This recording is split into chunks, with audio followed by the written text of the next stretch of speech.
Bienvenidos a la cancha en la que se analiza la actuación de los equipos que encienden la emoción. En una ciudad en la que se vive con pasión el fútbol. Texans Radio 94.9 FM presenta Hablemos en la Cancha con Jorge Sabela, Rubén González, Max Alvarado, Itzel Villarreal y Luis Lascurain. Comienza el partido.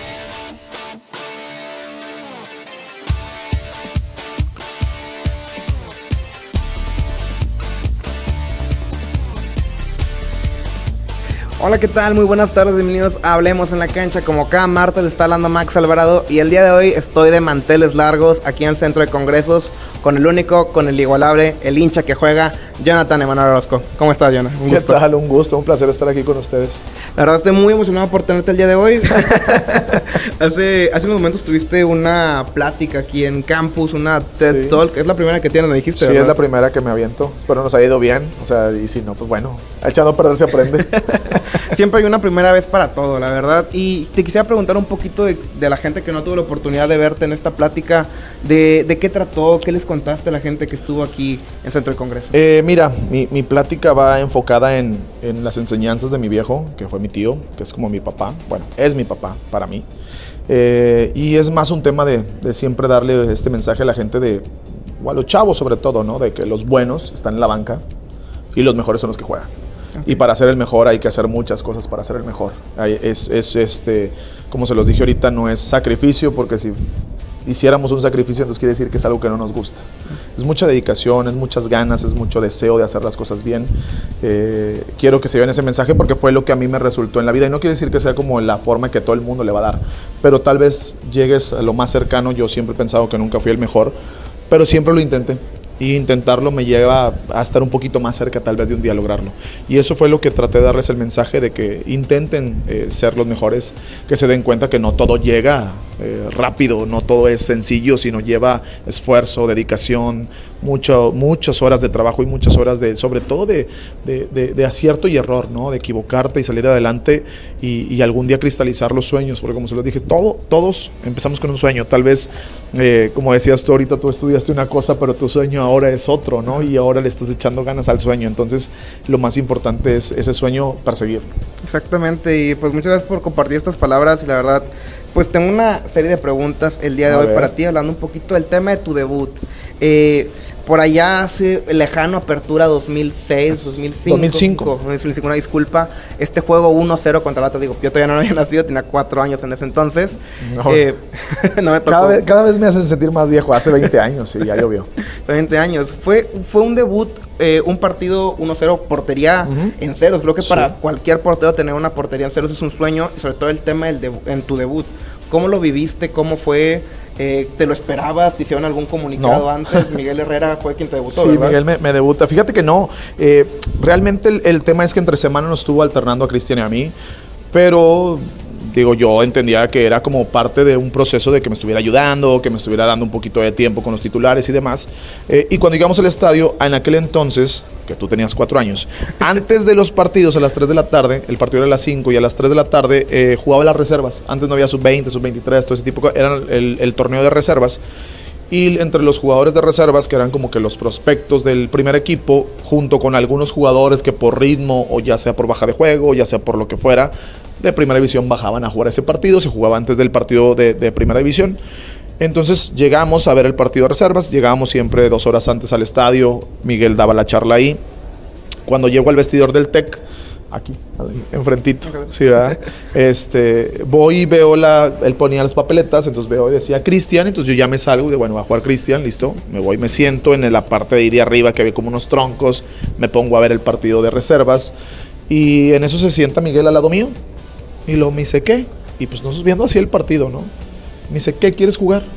Y yo pensé que estaba hablando del partido de reservas. No, yo pues claro, pues oye, pues si no voy a jugar acá, pues mínimo siempre jugaba yo esos partidos y después me bañaba, me cambiaba, ayudaba a calentar a Cristian y ya salía a la banca. Ajá. Y yo pues claro, pues ahora que no jugar, pues como que no estuvo chido que no me dejaras jugar, ¿no? Y me dice, no, o sea, que si quieres jugar. Y yo, sí.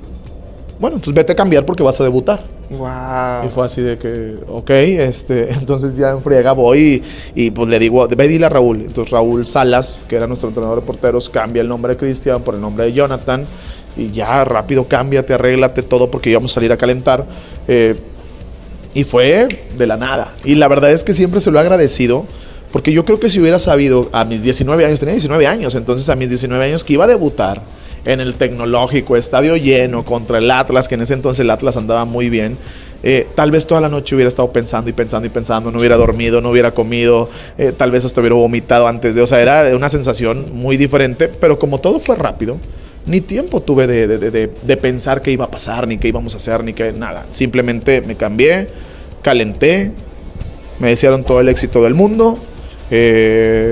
Tiro libre, Lucho Pérez por arriba de la barrera, gol 1-0. Después yo tengo una tajada en el minuto 90 por ahí, tiro cruzado, la saco mano cambiada, pega en el poste, se sale. Fue el debut soñado. Creo que hay dos debuts, siento yo como portero, que son como los soñados para todos los porteros. Una es de la manera en que yo debuté, que es que debutes de titular, que estés de chavo, que empieces y demás, y que ganes y que aguantes el 0. Y el otro que creo que también debe ser como que el de ensueño es que tu portero titular o tu compañero cometa un penal, lo expulsen, entres y lo pares. Yo creo que también es otro debut soñado. Entonces creo que esos son los dos debuts soñados, yo creo que de los porteros. Creo que como futbolista, pues claro, te encantaría debutar y meter gol, ¿no? Pero como portero yo creo que son los debuts soñados que tenemos que en la portería. Exactamente. Y tocando todo ese tema, esa apertura, esa liga, tienes otra oportunidad en un juego contra Morelia, en el que a Morelia le expulsan 2 hombres, y no se daba el resultado, no se daba. Monterrey lo intentaba, no cae el gol. Tú eras ya titular en ese entonces, te daba la oportunidad Miguel Herrera. Una jugada de Morelia a tu poste, a mi poste, gol. Eso lo platiqué ahorita también. Dije, no quiero decir nombres, pero un entrenador, sí, fue el Piojo, ¿no? Me dijo hasta lo que me iba a morir. Nunca en mi vida me había sentido tan mal. He llorado 2 veces en mi carrera. Okay. Lloré, bueno, sí, en mi carrera, porque ya en mi retiro pues ya fue otra cosa, pero en mi carrera he llorado esa vez de que me dijo de todo, porque sí, fue un error mío. Trato de anticipar el tiro del Piti Altamirano arriba de la barrera, me muevo y la tiro a mi poste y la meto al ángulo y bueno, al final fue mi poste, aunque éramos 2 hombres más. Me dijo hasta lo que no y que no sé qué. Total, yo pensé que ahí dije, bueno, se acabó mi carrera, no vuelvo a jugar más, que es de la parte que platicaba ahorita, que hablo con mi viejo y le digo, oye, siento que ya mejor me pongo a estudiar porque, a ver, tantos entrenadores no pueden estar equivocados, hay que trabajar más. Tienes que trabajar más, pulir esos detalles, corregir esos errores, potencializar las virtudes que tienes para llenarle el ojo al siguiente, porque no va a estar aquí toda la vida. Exactamente. Ya no vuelvo a jugar con Miguel, llega Isaac Mizrahi y él me pone de titular. Okay. Y ahí recupero yo la confianza que había perdido por el tema de ese gol, porque fue un gol, sí, claro.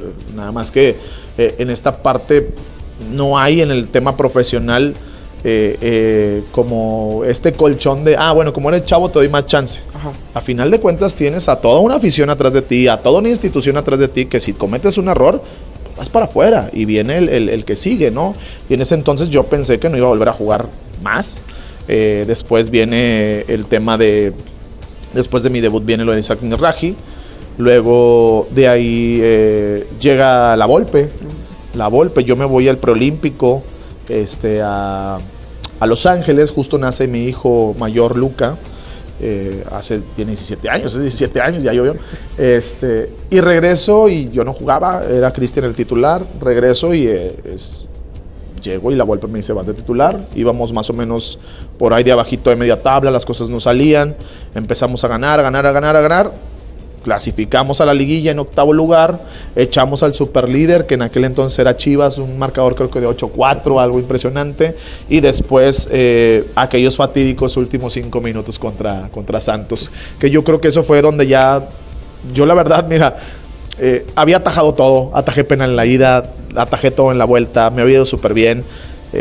Hubo una mala salida que tuve, que obviamente después cuesta un gol y luego después al final nos terminan empatando. Y yo esperaba la misma cagotiza, ¿no? de La Volpe. Ajá. Y fue todo lo contrario. Yo me sentía muy mal porque obviamente quería ser campeón, porque apenas era como de las primeras temporadas que estaba jugando, tenía 20 años. Y sentía que todo estaba tan bien, ¿no? Ya otro que ya me va a echar y demás. Y no, me dijo, ¿sabes qué? Por ti estamos aquí. Por ti logramos ganarle a Chivas, por ti llegamos hasta este punto donde podamos lograr esta situación. Entonces, ¿sabes qué, güey? Métele más, trabaja más para que estos errores no los vuelvas a cometer y puedas ser el portero que un día yo creo que puede ser. Qué bonitas palabras. Y como un chavo de 19, volviendo un poquito más atrás con el tema de Miguel, creo que cuando estamos más jóvenes es cuando a veces las críticas las manejamos de una forma diferente, cuando estamos un poco más maduros, crecemos un poco más. ¿Cómo un chavo de 19 años maneja todo ese entorno de temas de vestidores y lo que te dice Miguel Herrera? ¿Cómo lo manejas? ¿Cómo le puedes decir a alguien que es más joven que tú, decirle, oye, ¿sabes qué? Pues es un error, todos cometemos errores, somos humanos al final de cuentas. ¿Cómo le puedes decir, oye, ¿sabes qué? No tanto no te preocupes, hay que seguir trabajando, pero todo fluye, todo pasa. ¿Cómo le puedes decir a un chavo de 19 años que también comete un error, algún portero nuevo, algún portero joven? Pues es no rendirte. Yo lo único que hice no rendirme, la perseverancia que he tenido, la resiliencia que tuve en ese momento. ¿Qué decirles? Mira, yo tuve un entrenador de porteros que trabajaba con nosotros en mucha psicología inversa, que era Trinidad Caballero. Okay. Entonces él te decía que eras el peor del mundo, ¿no? Pero con otras palabras, y te decía hasta lo que no, y tú eras, vas a ver, hijo de tu, la voy a sacar del aire, y más la voy a sacar del ángulo, porque era la forma que él te enseñó, con una psicología inversa. Él te decía que eras el peor, y yo te tengo que mostrar que soy el mejor. Y siempre crecí con eso. Entonces cada vez que me pasó una situación adversa, mi forma de pensar era, cuando había comentarios, no solamente en el entorno del equipo, sino también en prensa, o hoy en día con redes sociales y demás. Sí, bueno, te tengo que demostrar. Yo te voy a demostrar que soy el mejor. O te voy a demostrar que sí me equivoqué, pero la única manera que puedo revalidar es haciendo las cosas lo mejor posible el siguiente. Y siempre es algo que, por decir, yo he hablado con varios, ¿no? Con varios de porteros que me ha tocado vivir y demás, y esto y lo otro en lo largo de mi carrera. Ya aún inclusive ahorita retirado, y de repente hablo con ellos y, a ver, cabrón, no pasa nada. O sea, lo más importante es no clavarte en el error. Te clavas en el error y se vienen errores consecutivos. Es, a ver, ya me equivoqué, listo. ¿Cómo me saco la espina de ese error? La siguiente jugada es la más importante. Yo siempre decía, no importa que te equivoques, pero la siguiente jugada es la más importante. El siguiente partido es el más importante. En la vida misma es, hoy tal vez no me fue bien en este día, pero mañana será otro día, y tal vez mañana tenga la oportunidad de sacarme la espina de lo que mal que me haya salido, y mañana sí pueda empezar de nuevo, mañana sí pueda volver a resetearme y empezar otra vez a hacer ciertas situaciones. Y es como en la vida misma, es de repente cuando, no sé, queremos hacer dieta, ¿no? Y hoy no pudimos, pero mañana puedo empezar. Y no tiene que ser un lunes, porque bueno, toda la gente lo agarra que no, bueno, el lunes para empezar bien la semana. No, puede ser miércoles, puede ser domingo, puede ser el día que sea. Siempre el siguiente día es el más importante y es el que podríamos lograr lo que queremos. Siempre a los chavos siempre les digo, tienes que sacudirte el error, trabajar más para pulir esos detalles, para pulir esos errores, y después de trabajar más, seguramente con el trabajo y con la dedicación, y sobre todo el que no pierdan esta parte, como lo dije yo hoy en la plática, no todo empieza como un sueño. Mientras no pierdas la parte del sueño, vas a poder cristalizar lo que tú quieras en base al trabajo. Wow, qué bonito, la verdad. Y sobre todo el aprender a manejar esta clase de situaciones, porque como te mencionábamos, eres un joven, a veces es complicado, pero qué cool que a pesar de todo eso sobresaliste y seguiste trabajando y te convertiste en el portero que hoy en día eres, y que sobre todo que la afición rayada valora, que la afición rayada quiere. Y no solo la afición rayada, creo que diferentes equipos dejaste mucha huella y dejaste mucho cariño. Y te quisiera preguntar acerca de eso, el dejar Monterrey. ¿Cómo, tú sinceramente imaginaste estar toda la vida en Rayados? Sí, yo me imaginé que solamente yo sí quería jugar solamente en el club toda la vida. Quería ser como institucional, ¿no? El poder solamente jugar en un equipo y no hacerlo, porque aparte ya no se da mucho, entonces yo quería lograrlo. Pero también por ciertas situaciones de otras cosas que estaban alejadas a mí. O sea, yo puedo decir, no sé, como ustedes, ¿sabes qué? Pues yo quiero estudiar toda la vida en el TEC, ¿no? Pero a lo mejor, no sé, las circunstancias o el tema económico, lo que fuera, hay muchas circunstancias que pues, no se puede, no se va a poder, ¿no? Entonces tengo que cambiar de aires. En ese momento, yo lo he dicho abiertamente, nunca tuve algún problema con el turco, simplemente creo que él tenía como que su idea o digamos, como su modelo de portero, y tal vez no era yo. Entonces yo entendí cuando hubo una plática que pues no era yo y que a lo mejor él quería otro tipo de portero y yo tenía varias ofertas de otros lados. Entonces yo elijo a la oferta donde mostraron más interés, porque entendí que ya o sea, no que mi club no me quisiera, que simplemente el entrenador yo no era de su gusto, y es válido, porque pues como dice, en gusto se rompen géneros, ¿no? Entonces entendí que no era esa parte y que tal vez mi ciclo había terminado. No es porque yo lo quisiera, simplemente es porque tal vez en ese momento no era el adecuado. Me voy a Torreón, donde era muy odiado, donde me dijeron de todo, donde al principio la metían al ángulo y yo era el peor de todos, pero en base a trabajo, en base a esfuerzo, en base a esto que te digo, por más que me abuchaban y me abuchaban cada que la tocaba, yo les tengo que demostrar que yo vine a dejar, a hacer cosas importantes. Y fue como lo logré, en base a trabajo, hasta que fuimos campeones. Somos campeones y la gente entendió que no era esta parte donde, bueno, nada más vengo y a cumplir. No, vengo a ser campeón, y fue lo primero que dije, yo vengo a ser campeón. Yo no vine nada más de paseo, o no me fui del equipo de mis amores para venirme a este equipo solamente para estar de paso, sino para dejar mis letras o sea, para dejar mi letra en oro, o sea, para dejarlo bien marcado de que algo dejé en la institución.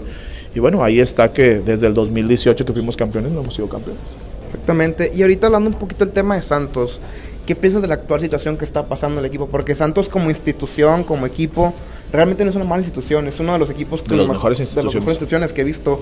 El tema de los centros de rendimiento que tienen, las canchas, todo lo que se le brinda al jugador. ¿Por qué crees que Santos actualmente no está brillando como en sus ayeres? Bueno, obviamente todos sabemos que la inversión en Santos no ha sido la adecuada. Al tener este tema de los dos equipos, tanto de Atlas como de Santos, pues se le puso como más empeño, como que se le puso más atención al equipo del Atlas, por eso fue bicampeón en su momento, y creo que se abandonó un poco a Santos, y todos lo sabemos, ¿no? Lo hemos visto de antemano por el tema de las contrataciones, por el tema de los jugadores que se han ido de Santos también en su momento. Creo que el tema de Santos es un tema de inversión, porque infraestructura tienen, es un tema de inversión de jugadores de mucha más calidad, de jugadores de los que sí hubo en su momento, porque después de las plantillas de los equipos campeones o lo de los equipos que han sido protagonistas, siendo hasta inclusive superlíderes y demás, y bueno, los nombres eran muy importantes, por eso tenías un equipo muy importante. Creo que el modelo que hoy en día quieren llevar, que es este modelo de tal vez de llevar a jugadores tal vez no tan reconocidos pero de mucha calidad, haga de una manera, pero no les está alcanzando. Entonces creo que les falta inversión, se supone que la va a haber, ojalá que la haya, porque la gente de La Laguna lo requiere y lo merece, porque es una afición muy futbolera, es una afición muy apasionada también, es una afición que ama mucho ese equipo, porque es una región donde en su momento solamente existía el equipo, y la distracción que tenían en su momento solamente era el equipo los domingos. Entonces hoy en día esa gente poco a poco la han alejado por este tema, por no tener equipos que estén compitiendo, porque cuando en su momento estuvimos allá se competía, se luchaba, a veces no se ganaba, pero se luchaba, y eso es lo que la gente quiere. Yo creo que tú como aficionado, yo hoy que estoy del otro lado, ¿no? Yo lo menos que espero de mi jugador es que se entregue. Puede salir las cosas bien o mal, pero quiero que te entregues, quiero que corras, quiero que sudes la camiseta, quiero que te barras en todas, quiero que te avientes a todas, quiero que hagas lo que tengas que hacer, y después que yo diga, bueno, no alcanzó, pero hiciste hasta lo imposible por tratar de intentarlo. Se intentó, que es una de las cosas más importantes. A veces como aficionado nos molesta mucho ver que hay ciertos jugadores, no voy a decir, hay muchos, que a veces dices, pues bueno, se ve que no trae ganas, no lo está intentando. Sí pasa. Creo que te tocó alguna vez Sí, me tocó varios compañeros, inclusive entrenamientos y demás, donde obviamente hay una molestia, porque es como un efecto dominó, ¿no? Si no corre uno, pues te das cuenta que el otro te va a decir, bueno, si no corre él, que no sé, que es la estrella, pues yo tampoco voy a correr, y luego yo tampoco. Entonces los esfuerzos, en vez de hacerme cadena para mejorar, pues se hace para empeorar. Creo que pasa muy diferente con este tipo de jugadores, cuando de repente tienes jugadores de una envergadura muy, muy, muy grande, y dices, si él corre, que viene de Europa y que lo ha ganado todo, y que pues yo, ¿por qué no? Ajá. Yo tengo que hacerlo con mayor razón, porque yo no he ganado nada. Entonces, si él me pone el ejemplo, siempre era el ejemplo, ¿no? Yo lo tuve con grandes jugadores en su momento, el Cabrito, Lucho Pérez, Borghetti, que en su momento Borghetti es un muy buen amigo mío, vivimos los dos allá en Torreón, y son los jugadores que tú dices, güey, pues son los top. Los top, ¿no? Y si ellos se entregan, corren, así, yo no puedo quedarme atrás. ¿Por qué? Porque al final de cuentas el ejemplo te lo ponen ellos. Exactamente, hablando de ejemplo y de liderazgo, quisiera hacerte esta pregunta. ¿Cómo se maneja un equipo? O sea, ¿cómo era el ambiente de ese Monterrey que fue tricampeón de la CONCACAF? Porque ser campeón es complicado, pero mantenerte en esa misma regla, en esa misma exigencia, creo que es mucho más que ser campeón una vez y ya después dejar el torneo atrás. ¿Cómo se manejó ese Monterrey que fue tricampeón, que la exigencia supongo que era altísima? Fíjate que ayer lo platicábamos, ayer tuvimos un evento de Monterrey, no puedo dar muchos detalles, pero ayer tuvimos un evento de Rayados. Y lo platicábamos entre los que fuimos en su momento, ¿no? Severo, Zavala, Chupete. Aldo, Chupete. Y lo platicábamos. Y yo creo que la base de cualquier equipo ganador o equipo, no sé, como de época, como nosotros en su momento, ¿no? Yo creo que la base y todo lo que tiene que ser, todo está en la armonía del grupo. Okay. Cuando tienes un grupo sano, cuando tienes un grupo armonioso, cuando tienes un grupo donde todos jalan para el mismo lado, se crean grandes cosas. Y se los dije en su momento, el tema es no solamente tener un equipo bueno, puedes ser un equipo bueno y tener buenos jugadores. Hace falta la armonía en el grupo. ¿Por qué? Porque había comida, todos iban a la comida. Cumpleaños el hijo de alguien, todos íbamos a la piñata. Es la fiesta de alguien, todos íbamos a la fiesta. Era una familia. Okay. Y como familia funcionamos.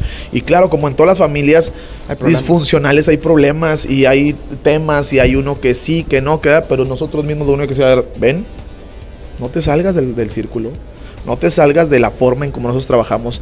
Puedes estar molesto porque juegues o porque no juegues o porque te trataron, porque hicieron, pero el grupo no tiene la culpa. La culpa la pueden tener alrededor de las cosas, ¿no? Que si la directa, que si no me pago más, que si esto, que lo que tú quieras. Pero el grupo no se puede romper.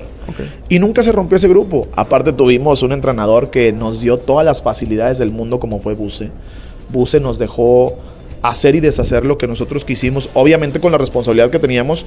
Pero siempre fue muy ameno, fue muy humano. Siempre era, oye, había veces en concentraciones de que sabes que pues no sé, el niño trae temperatura, ¿no? Algo así tan simple, ¿no?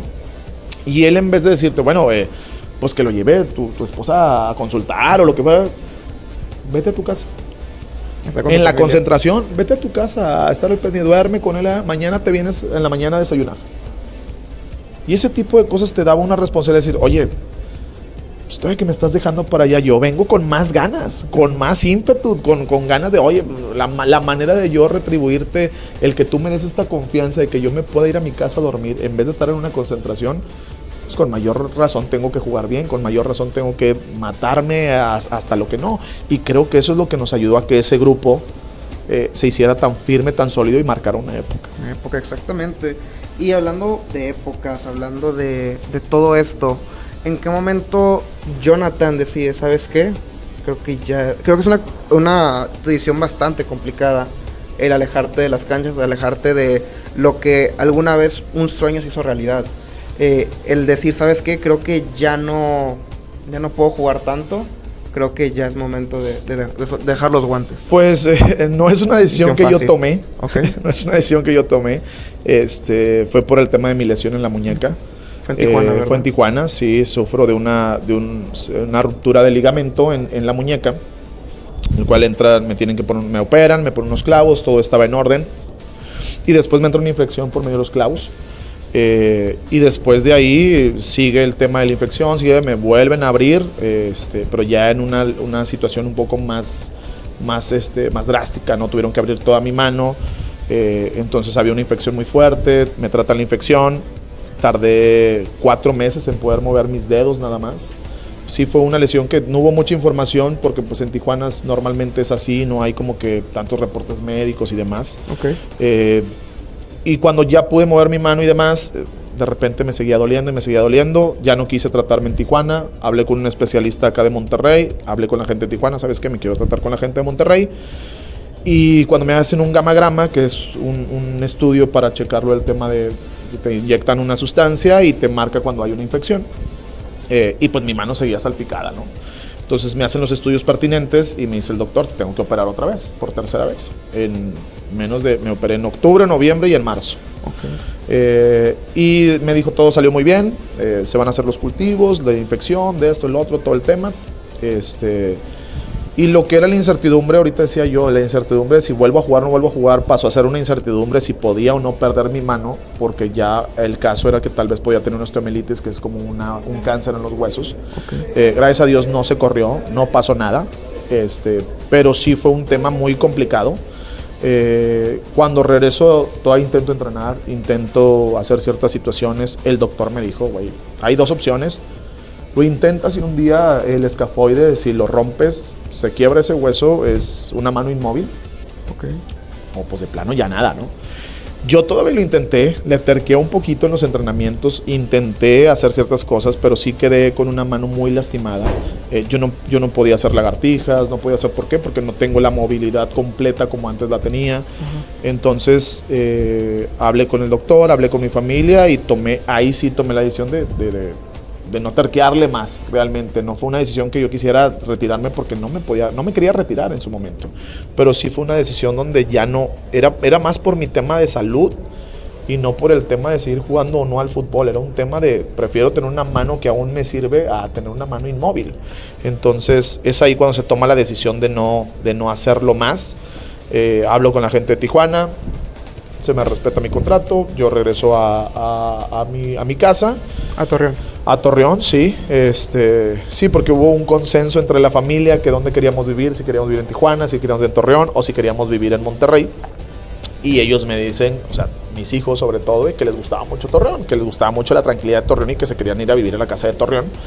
Y bueno, nos regresamos a Torreón a vivir, y ahí fue como la decisión no de retirarme, sino de que simplemente ya no lo podía hacer más, aún y aunque todavía me la aventé ahí unos partidos en la Kings League, pero ya era más como cotorreo que más de hacerlo como algo profesional, que ya no se podía, no porque no pudiera jugar, el tema es el impacto, el tema era la repetición, que es lo que podía tronar mi hueso, no el hecho de poder jugar. Puedo jugar un partido, el problema es que no puedo entrenar.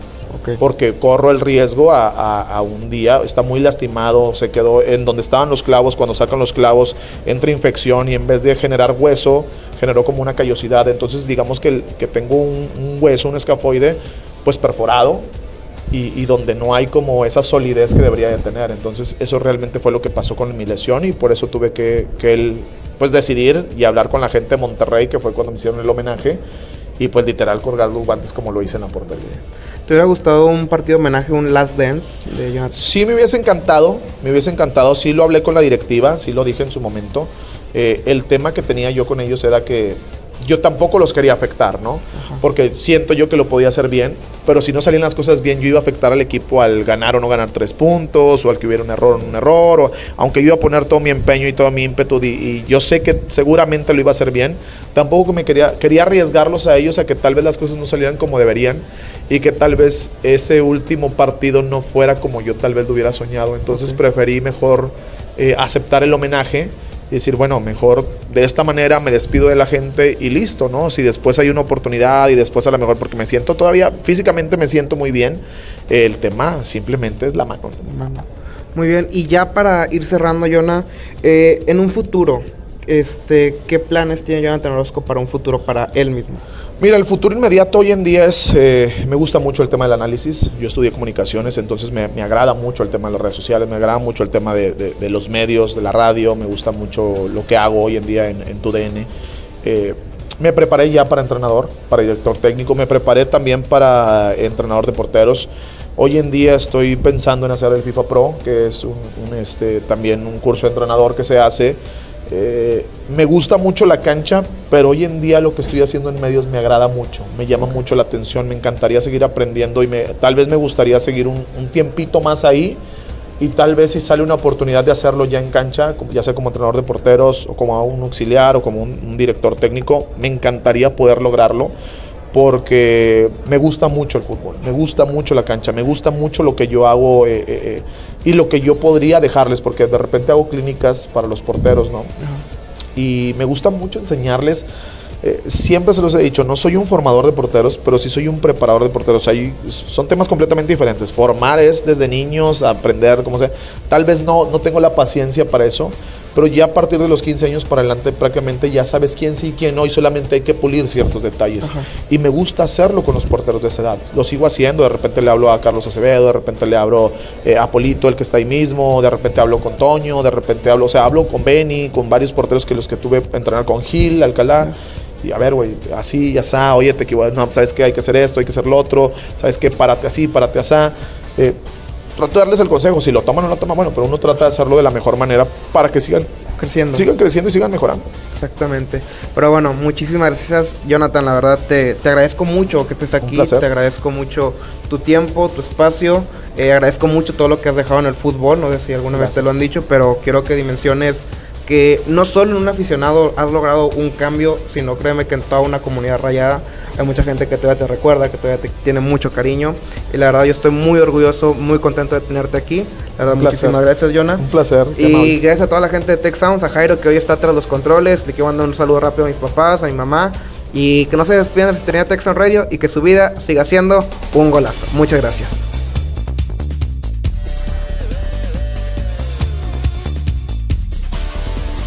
Termina el partido. Te esperamos el próximo martes en punto de la 1:30 de la tarde. Tech Sounds Radio 94.9 FM presentó Hablemos en la Cancha con Jorge Sabela, Rubén González, Max Alvarado, Itzel Villarreal y Luis Lascurain.